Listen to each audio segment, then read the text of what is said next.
Twe Kristo gitondo ciza cy'umugisha. Amahoro y'Imana asasagarire mu mitima yacu. Mbahaye ikaze muri uyu mwanya mwiza wo guhindurirwa izina mu izina rya Yesu Kristo.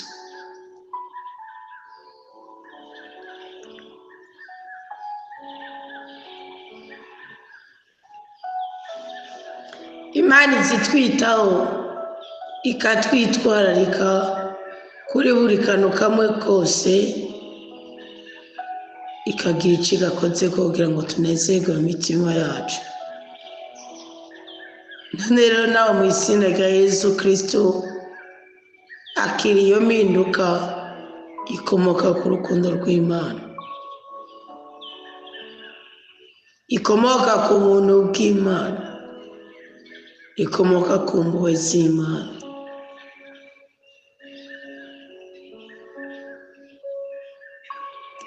Iyo uri mu rukundo rw'Imana wama wumva wimeretse nk'akana,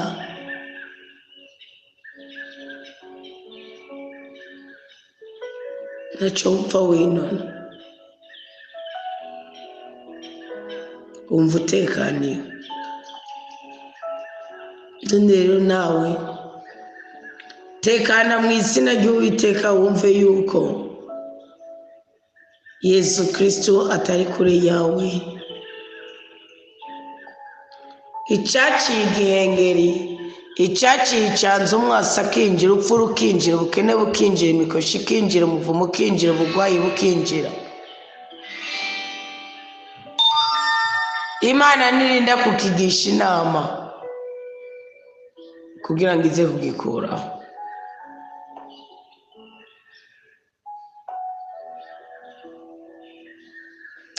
Ariko guca bugufi kwawe, ubu gucisha bugufi umutima kwawe, guhamagarira Imana kugirira neza ubuzima bwawe.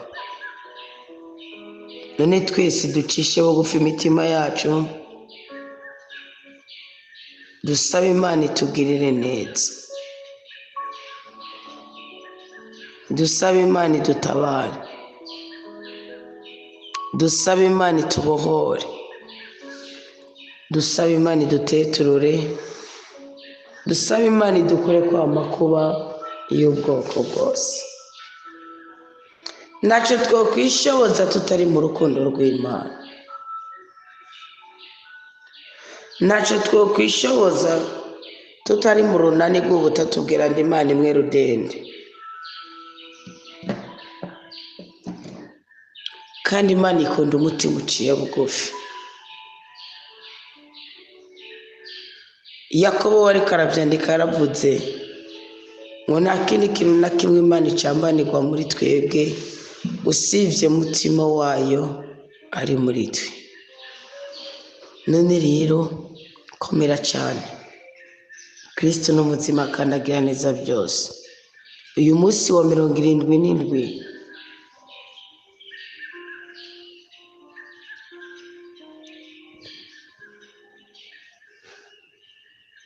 ukaba n'umunsi w'14 muri iyi minsi 40 y'ikareba mu 2025.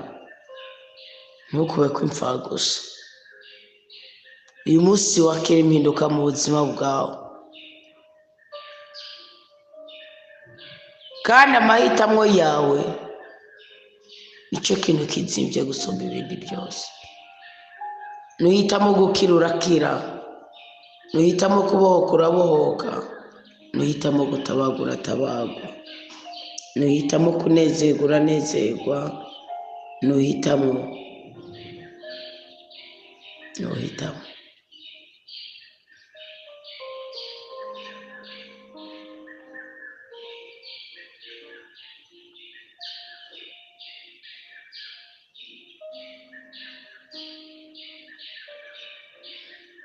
Turagushimiye cyane Mukama, kuko uri Imana uyu munsi yabishatse ko tubaho biremera. Turagushimiye kubw'iki gitondo cyiza cy'umugisha, ubishatse wo duhindurira izina. mu izina rya Yesu Kristo duciye bugufi kugira ngo ineza yawe igwire muri twebwe, mu bacu no mu byacu.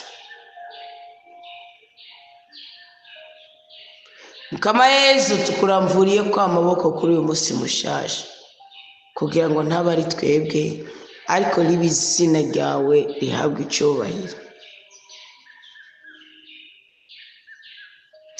Amaraso yawe n'ay'igiciro ntangere niyo adusubiza agaciro, kuko ibyaha akenshi bitwambura ubumana buri muri twebwe.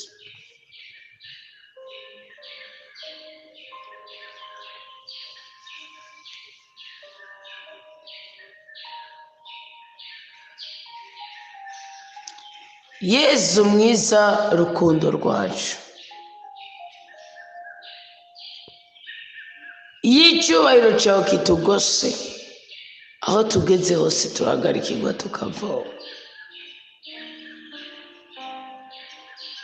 Tunezeretse, tubohore, dutabare, dukize, duhe impinduka.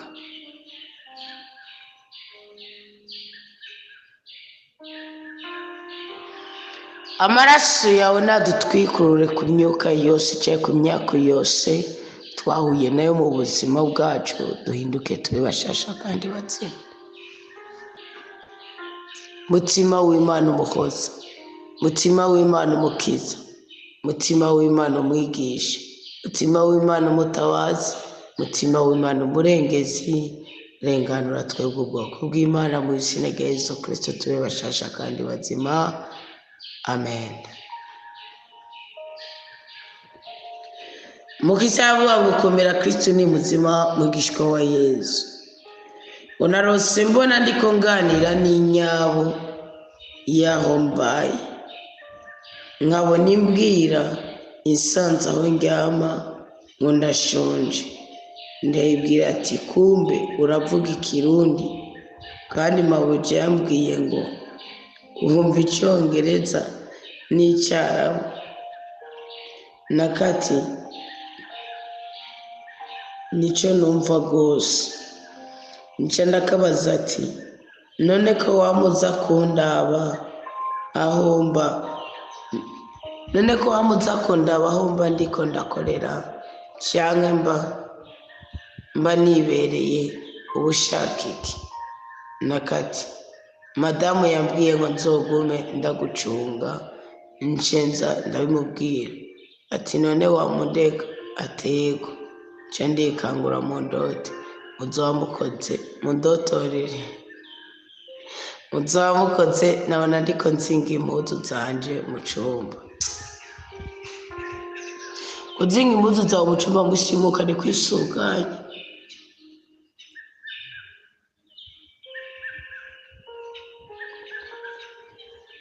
Ariko wumve neza ko uba uri mu karengane.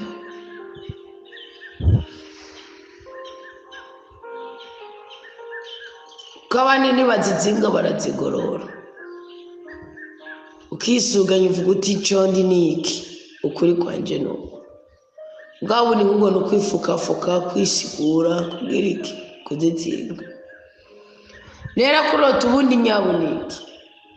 Nyabu ni ikintu muri kumwe,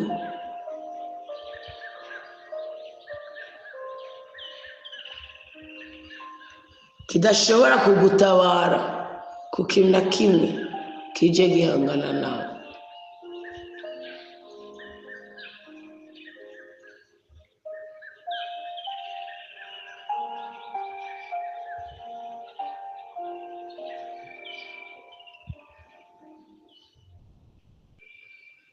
Inyabo itandukanye n'imbwa.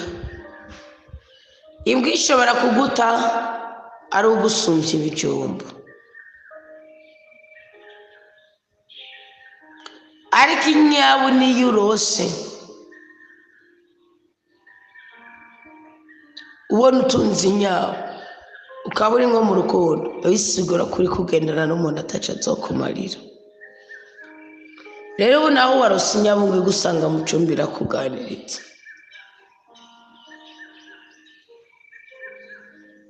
ngo urabibaza ngo bwaba nduzi kuvuga ikirundi, uvuga ururimi numva ngwe uneko mabuce yabwiye kuvuga icyongereza niki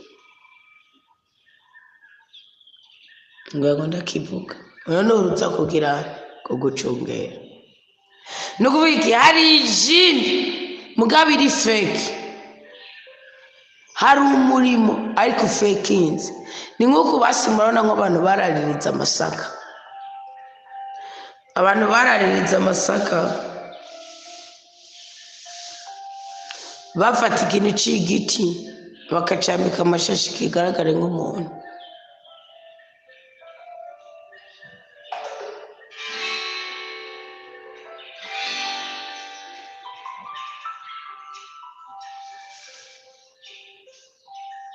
bacambitse kikamera nk'umuntu igihe inyamaswa ije kona umurima yacibona ico kiniga cayiruka akakuvyukuri ni fake ni robo ubwo hari ikintu c'ikirobo kiri ku buzima bwawe ugendana naco igihendo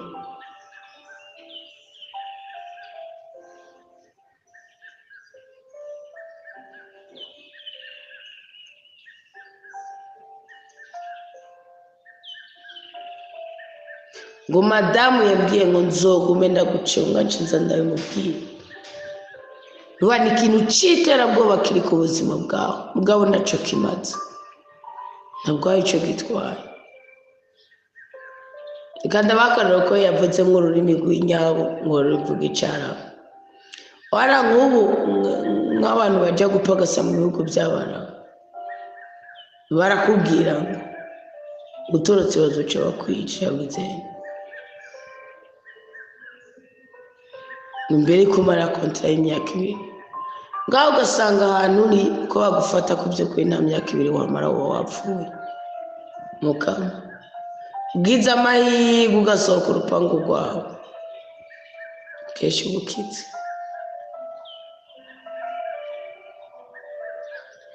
ukorera kugendana n'iryo tegeko mu bwonko n'umuretsi kuri wowe mugabo ni robo ku by'ukuri ubu ufise itegeko riremereje ubuzima bwawe ufise ikintu gicungere ubuzima bwawe kiburemereje ukaba ataco kimaze kidahuye n'ivyo bakubwiye ko bimeze ko nico bisigura ibundi yo katakuganiriza kwabwire misho gafise wari kuba uri kugendana n'umuntu cyangwa uri kuvugana n'umuntu cyangwa uri gusangira projet n'umuntu cyangwa uri mu rukundo n'umuntu ataca azogufasha ataca azokumarira urebe n'ikintu basizeho kigucungira kikuremereje kikwereka tuzopfuye n'utabigenza uko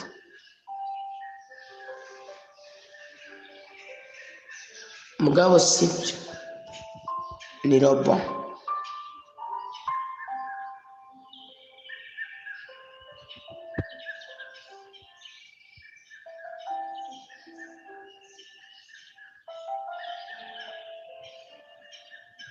undi mugisi aravuga ngo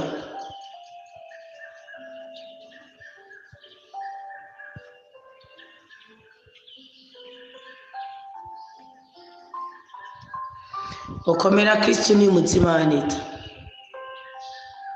umwana yarose umwana w'umubanyi amuha ikigori nca ndamubona ngo naramukubise cyane ndanamukomeretsa rero icyantangaje nanje maze iminsi ndota mama w'uwo mwana nyene ngo ndamubona ashavuriye cyane ngo nase kumurimira ejo naho ngo namubonye ariko arasambana iyo ubonye umuntu mu ndota ariko arasambana kuvuga aba ariko araraguza aba ariko aratongera aba ariko agira ikintu utarumwitezeko nico bisigura aba ariko akora ikintu utarumwitezeko si gusambana mu buryo bw'umubiri gusa oyani nka burya kwa Yezebeli mukakamu kurya ivyahishwe 3 bavuga kumubona ntagushavure ngo wase kumurimira umurima no kuvuga ubufise imbaraga yaho ushobora gusenga ukiboka boza ikirere cyawe ukiboza ku muntu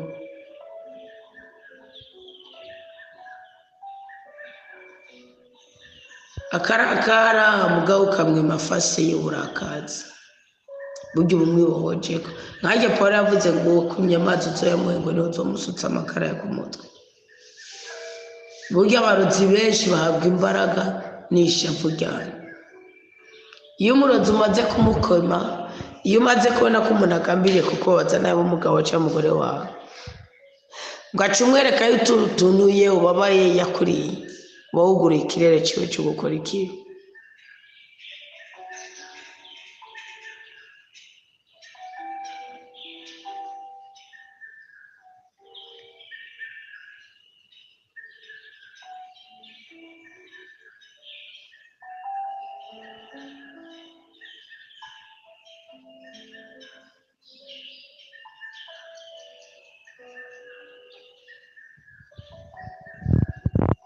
rero we kumubuza kurima niki kumubuza kurima ni kwica afere yiyo ni kwica imbaraga ziyo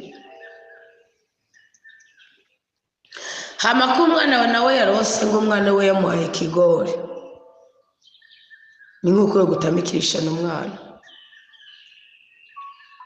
umwana we n'umuharuro umwana wiwe hama ngo umubonye uramukubita ni nk'uko wabona ugwaje umuntu nko mu ijoro ugaca usenga ukubita umwuka w'ishari bwa mwari muzi gusenga wirukana ishari iyo udakenyereye ku bugome bwawe ko byirukana bidahwisha birukisha umuntu ishano kuko ishari niryo rishingirwa kugira ngo bahishane umwuka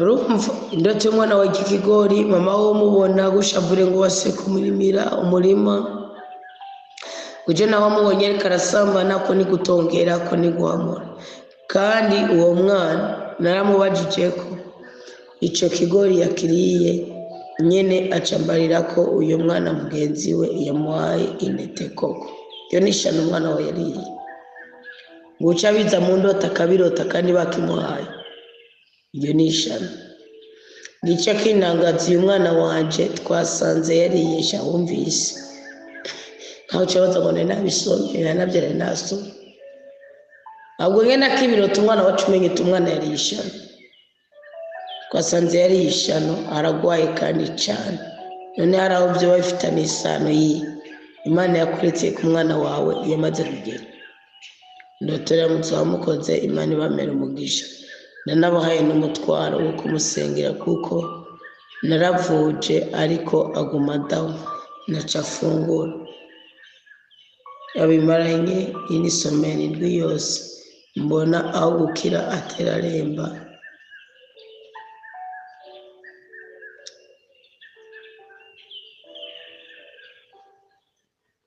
Imana ye n'amahoro itsura ubuzima bw'uwo mwana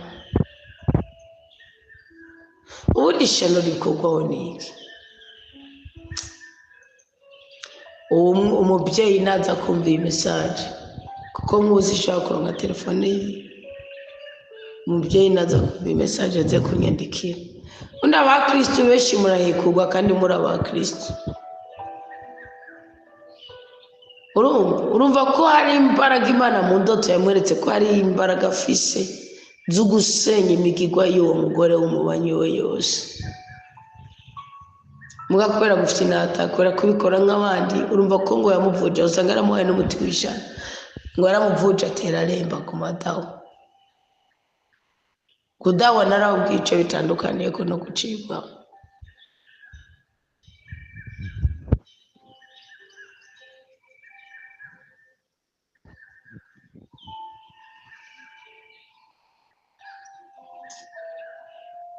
hano umukire neza umwana umuzurira umubiri n'umutima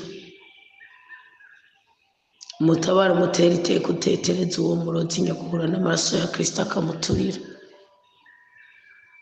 umunezereza uteza umujinya uwo mwagushi w'uwo mugore umusubiza ubuzima ubunyaga uwo mugome w'umurozi utera akanyamuneza uwo muryango uvukamo ugira neza ge umara amazi, uwo mukome w'umurozi.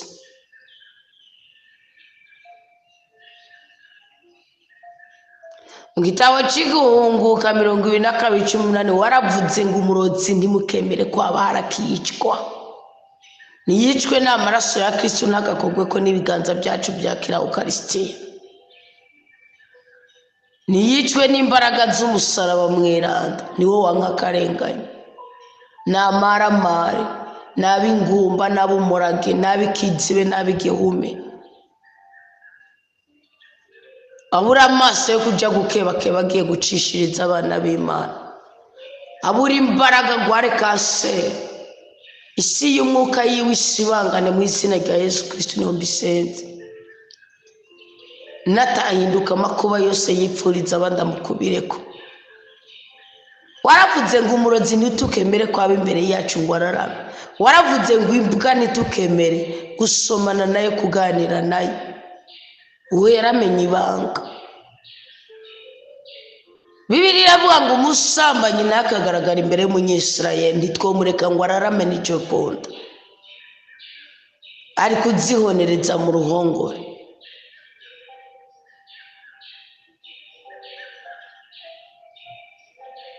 Waravuze ngo wowe wese amena amaraso Dawudi yatanze umurage ngo ikarika wa Salomo. Salomo ni umwami w'amahoro.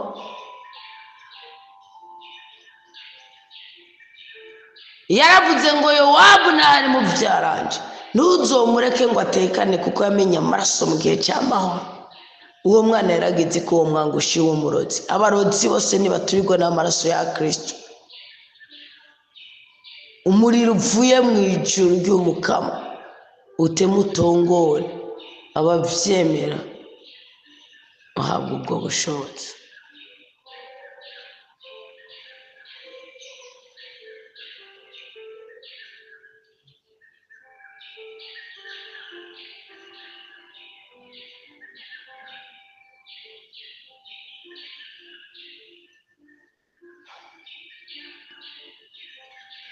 Urakoze mukama kubohora, urakoze kutera iteka ugateturura abakwituye.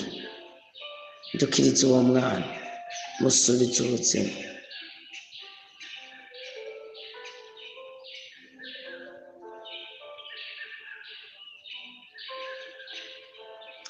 Undi mukristo aravuga ngo amara neza mukundwa ndotorera, ndose mbona ndi kumwe n'umuntu mangiye kioski,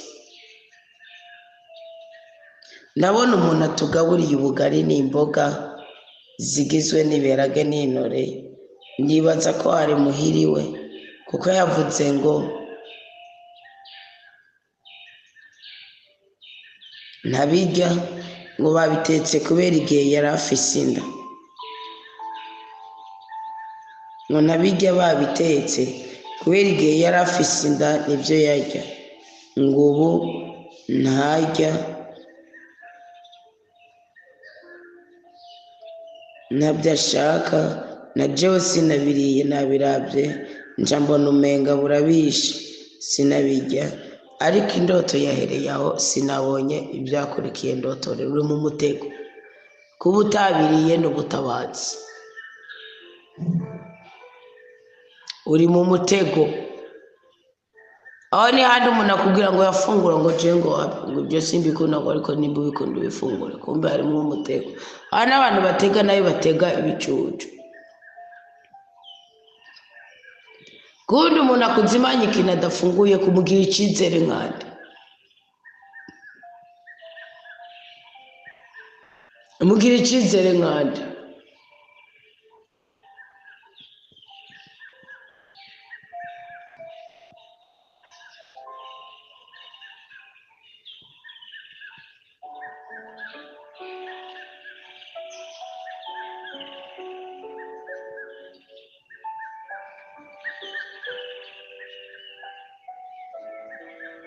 Uwo ni umutego bari baguteze, kandi Imana ikubohore ntuzogire iryo shano.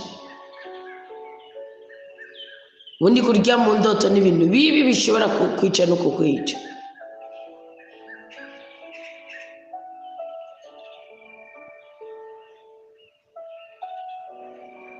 undi mugisavuga ngo mahoro cyane mubyeyi ndotorera narose mbona ngo mona muramwanje avukana n'umugabo yaje kuturamutsa yari kumwe n'undi mubyara wa databuko rero ngo nabazimanye ibijumbu byokeje ngo babiri babikunze byo bisigura ikindoto nayo irotoye nimba atari yo bisa ikimenyetso cy'uko uri umuhuza ari ikintu ugiye gukora kizotuma imiryango isubiza hamwe komera Kristo ni muzima mugisha wa Yesu Kristo narose mbona ndiko ni nayirotoye uganira n'inyawo ni mugisabo ngo mahoro neza munatanguye kurota mbona muexe wanje anyandikira message ije muri telefone ama munyuma mbona nsambanywa n'inzoka cyanda byuka ndasenga izo ndoto zanje numva zisobanura iki murakoze reka mbabwire ikintu kimwe sibyo yaba umugore yaba umugabo yaba umukobwa yaba umusore mu Kristo uzi ko wasambanye wa muntu uzi yuko mwagendanye n'umuntu mugasambana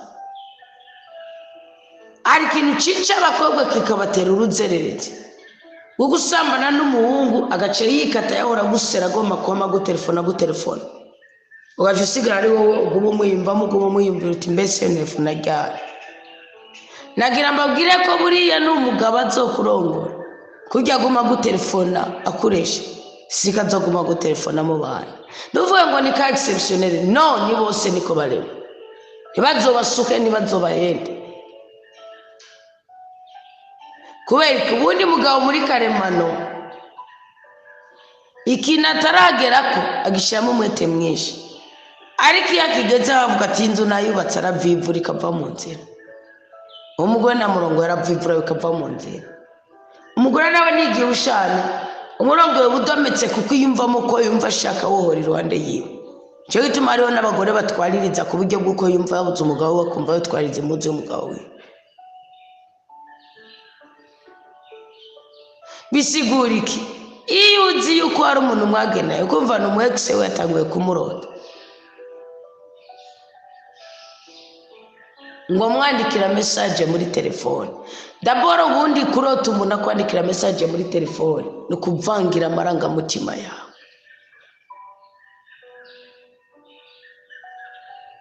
ubundi buri urukundo ni mwari mukwiye kurugenera ngo mugwambarire no ubwa mukobwa umwinjije mu rukundo yambara ikanzu n'isakoshi n'ibirato n'amahereni n'amakiyaje bijyanye n'ubwo rukundo ari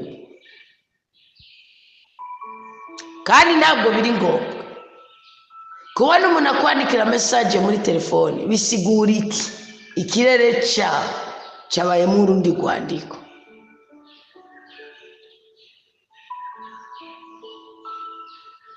nuvuga nawe usenga abari indi connection ku buzima bwawe kandi kuba ari umuexe wa n'uwo mwayibanye bisigura iki mwibohotse niyo wowe uri umugore nawe ubwiye nawe uri umupfakazi tegeza kwibohoza ku mugabo wawe mwabaye mukavuga uti icyari igice cyanje ubu nasubiye kuzurana kubera iki ugumye gutya ahorana nawe mu ndoto kandi ni bibi birangiriza ubuzima bwawe ugumye gutyo ibyamuhitanye bishobora kuguhitana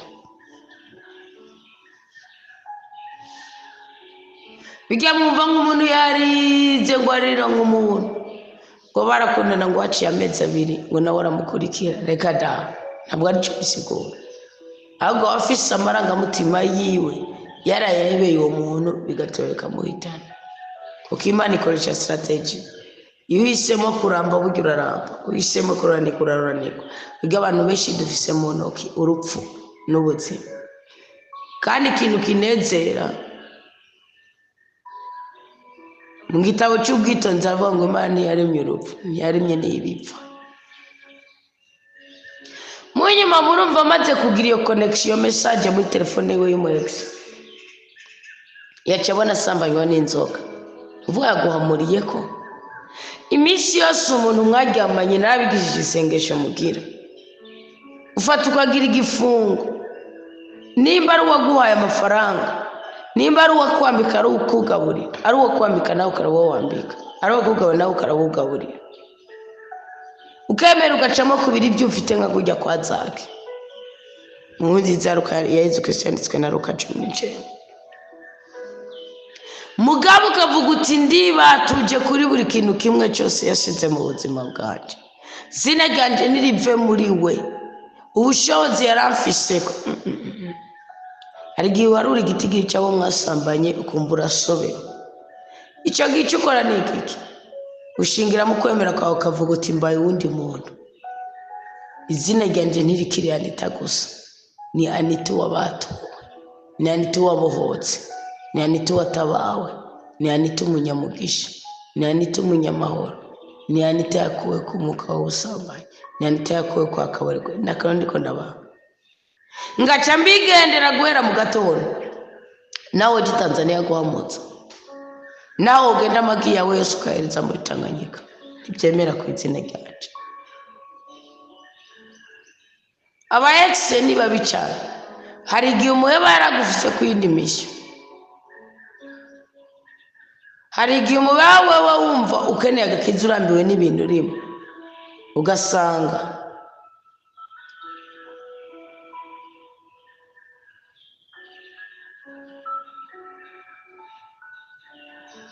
ubuzima bwawe jera bwigaruriye.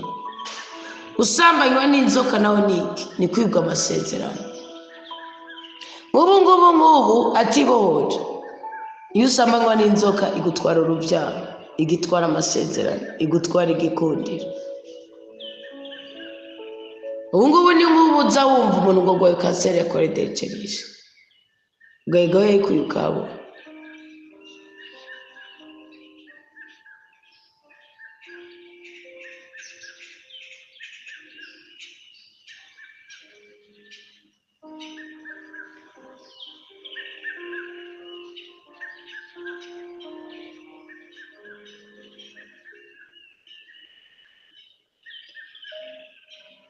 Imana ikubore mu izina rya Yesu Kristo.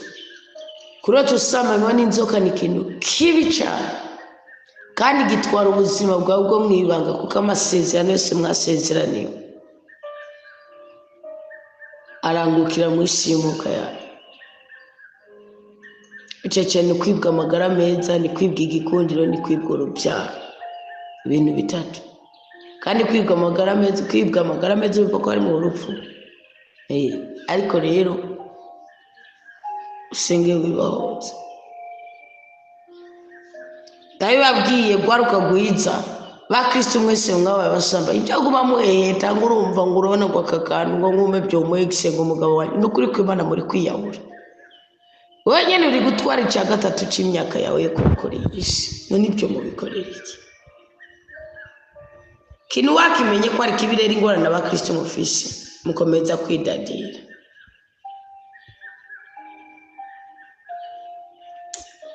Reka nsozerere ngaha.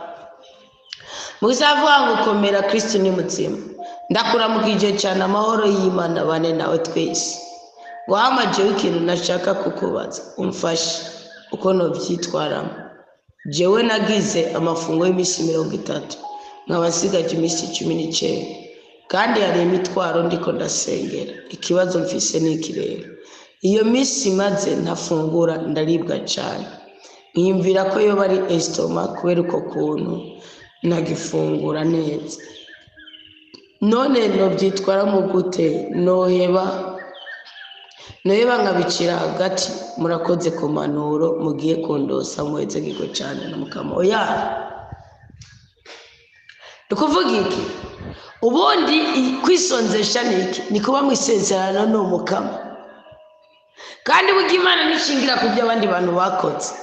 Buriya ubutunzi bwa mbere bw'umukristo no kumenya communication yawe n'ururimi rwawe. Narabwiye kwisonzesha ntidushaka kubigira kumwe. Nk'ubu je shaka kumara imisi 3 na kimwe funguye ngakomeza ngavuga amaha yanje nabura umwuka. Kandi mubimenye ko kenshi je ndakunda kuba ahantu hari ibiti, uko buriya rege imwe muzirahera mu mahaha. Je nkunda maze nk'ikintu c'imyaka 6 nije ahantu hari igipimo c'ibiti ngo mvuge ngo ndiko ndakimira umwuka. imwemu uriya mahaha iyo ukunda kwicara ahantu hari akayaga ahantu hari ibiti muzoze munabikora amahaha yawe araronka imwe mushasha kandi agapakira. Nicyo gituma dusohora imwembu mbi tukinjiza shasha. Mugabo nka twebwe nk'ubuje nk'imyaka 5 namaze mu baraho. Nukuvuga iki? Namanugaraniye mu nzu naye mwembu z'abandi kandi ziba rimwe. Sinigaze ndonka amahirwe kuja mu gipimo ariko murabona ko n'ubundi nakomeza nkoresha imwe mu nyinshi cyera. Igitigiri nukuvuga niwo murimo wanje n'ubwo buzima bwanje kuko mu masaha 28 agize umunsi hagati y'amasaha 15 na 18 mba ndiko ndavuga kandi je mu kuvuga sinkoresha imbaraga nkeyi nibikunda. Nukuvuga iki rero iyo utariga ururimi rw'umubiri wawe uba ukiri hasi. Nk'ubu iyo jewe itiro rimaze kwiyakimira mu mubiri wanje menya umubiri ngene nkominika byanka kwimwe muziva mu gasaho kazo cyane zikagera muri jewe zikakwa kunyuka cyumva ngaragara nk'umuntu asaraye. Iyo birinze bigera ku rwego riza mu bwonko rikaza mu maso biba byarenze. Icyo geraje sinita kuri orere yanje no maze kumva iyo sinye ndagarika ibyo ndimwo byose nkagenda nkaryama amasari hagati ya 3 8 canke na 5. Uwo ni wo muti mfite cyangwa cyamfata nkihata ngakora ibintu ku mwanya wabyo gacengyama hagati y'isa imwe n'amasaha 6 aho mba nivuye ku buryo bwuko ishobora gucamara nk'iminsi 3 ibyitira tacho bintwaye ibyimwemo atabyo bintwaye. Ndavuga imwemo apana ibyo gusenga no imwemo inspiration respiration. Nukuvuga iki rero buriya kwisonzesha ntushobora kwisonzesha ngo weregwe mu kwisonzesha utamaze kumenya communication cyangwa ururimi rw'umubiri wawe. Uru ni ururimi rw'umubiri wawe warabihurutiye ugira iminsi myinshi kandi ari ukibitangura. Narabwiye ugitangura kwisonzesha hari rimwe ndababwira ngo misi 40 ngufatiye misi 40 ndakubwira ni sero yuko umeze fata niburi buri umunsi umwe mu ndwi. Nukuvuga imisi 40 umaze kwisonzesha kangahe hagati ya 4 na 5 ubu ni nazo bw'umukama bushingiye ku muwe zayo ziwe ubu bufite kandi umugisha rusange y'ukuri mu buvukano wa restaurant Komera Christine muzima n'ubutabazi ndetse ubifite ko ntabwo ari nda yanje ntabwo ari imbyaro zibiri mfite binuma ndara amajoro 40 n'icokunda ariko ni kubw'inema y'Imana iri muri je ni kubw'umuhamagaro wanje kandi kuba neza mu muhamagaro wawe ni kuba mu nyungu y'ubuzima bwawe bwiza waremewe. Ibyo rero tutarabyiga ntidushobora kubyaza umusaruro w'Imana yashyize mu buzima bwacu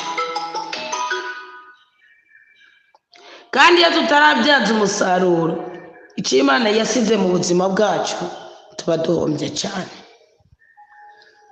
Iga gukorana n'ururimi rw'umubiri wawe nicyo bisigura. Ngo rero cyenda bihagarika oya waramaze gutangura usigaze imisi 19 kandi watanguranye na engagement y'umukama ahubwo iyo n'Imana iri kirakwigisha kuko iyo nayo ugiye wisonzesheje ni ku mpande zose z'ubuzima uhabwa imbaraga. Ahubwo fata nk'ubu nimba wahera kuko ubundi amafunguro saa 6 z'ijoro akageza 6 z'umugoroba nuvuga ibyo ufungura gushika saa 5 z'ijoro saa 5:59 bibe bihagaze saa 6 z'ijoro winjira mu masezerano wagemye saa 3 urumva kuja kubyukiramo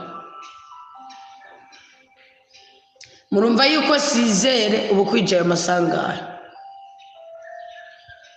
6 saa 6 z'umutaga 12 sibyo sizere z'umugoroba 18 umva ko usigaje amasaha 6 cyagitegere cyo gufunguramo cyo gituma muri succession urukurikirane rw'imisi yo gufunga ufite uburenganzira bwo gufungura hagati ya 12 na saa 6 z'ijoro kandi kamurazi benshi ko saa 3 saa 4 tuba turyama ya saa 3 saa 4 je nguye mfise amafungo y'imisi 40 amafungo yari yose akurikirana iyo nayagize seke uko 3 ndashobora kuyagira seke umunsi umwe uraba seke ibyo ni ngombwa ariko siko byatanguye ubundi amafungo uri kuriga gufunga ndushaka gufunga uko ndiko ndababwira kuri amasaha n'igikunda ubu uri kurica ubuzima bwawe ushobora no kugwarira mu gitigo kandi biravuga ngo nugira ubwenge nubura ubwenge nzokoreka bundi wamukwiye kwigishwa ibintu byo kwisonzesha kuko hariho n'ubwoko bw'abantu batisonzesha umuntu akunda gusevura iyo uri umuntu mu buzima bwawe unywa amazi make mu minsi mafungo yawe uranywa amazi iyo uri umuntu ukora ibintu biruhisha hagati y'amasaha 6 n'ayandi uratora ikintu kitaremera umushishito wawe ukagifungura ubiganira n'Imana imbere yo kujya mu mafungo erega mbimana mwibaza kwishakike ishaka tujya mu mwanzuro kandi tukawushitsa twema tugaca bugufi kona abandi barya inyama ukavuga uti mukama sindazige nakanyama nenda gakeneye hari kindi kintu uja kumananje nafise abandi bafise cyane no kwiya mugabo uja kukima kubera kakigorongitse rero ni wobiba ahubwo hindura system fuka mubwira Imana muri amasengesho keze mu ibwiro uti mushishito watanguye kwanga ucutegura bivanye n'uburyo ufise bikanavana n'ibyo kunda ari cyamwa ari agakate n'icyayi ari amata uvuga uti imbere y'uko izuba riseruka bivanye n'uko ukunda hariho n'imoni imbere y'uko izuba riseruka tufungura ikintu yo camererwa nabi mbere y'uko sizeri igera guhindurirwa izina hagera ndaja gufungura akantu ko hari abantu bafata breakfast imbere ibyo bibaye ibyo n'ibisanzwe imbere y'uko 12 igera z'igitondo izuba nyine rikaba ku mugaragaro ndaja gufungura akantu cyangwa uvuga uti saa 4 na saa 8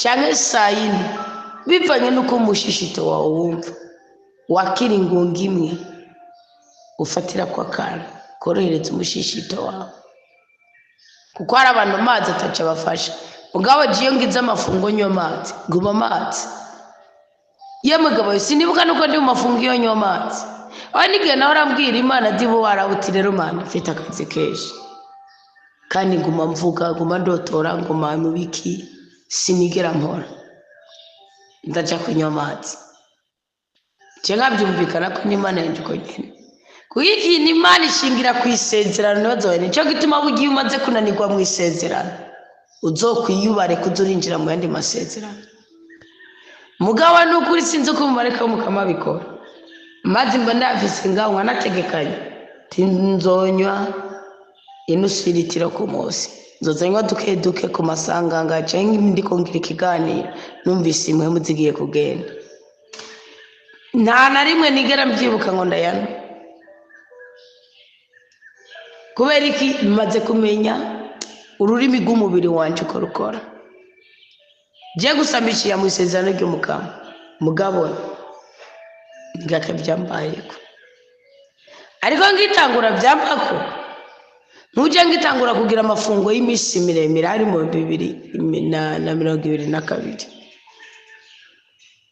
mboko atari kera narabyuka kuko nari no mu Barabu uvuga mu Barabu bundi nk'usize beshi babajije breakfast donc si breakfast comme tel mugabo beshi babagiye kwishura abana babo barazindura cyane bajya ukaze barazindura bawajije ikintu cyo gufungura mu gitondo jewe nacamengera imbere ya 6 imbere ya 11 nengera imbere ya 11 kandi 11 yahariye ni saa 9 yo mu Burundi nengera imbere ya 11 ngaca ndabikintu ari akate gatoyi ngashiramo cheese ngaca fungura pana ni chai no kagaca kama imbaraga zo kwinjira mu murimo byaba bihetse ubwawe aragaze igenda bimenyeramo atandi ibyo no kubaho ukagukora rero umubiri wawe wawufashe bukwi na bukwi ntibaze ngo ni impamvu wawufashe bukwi na bukwi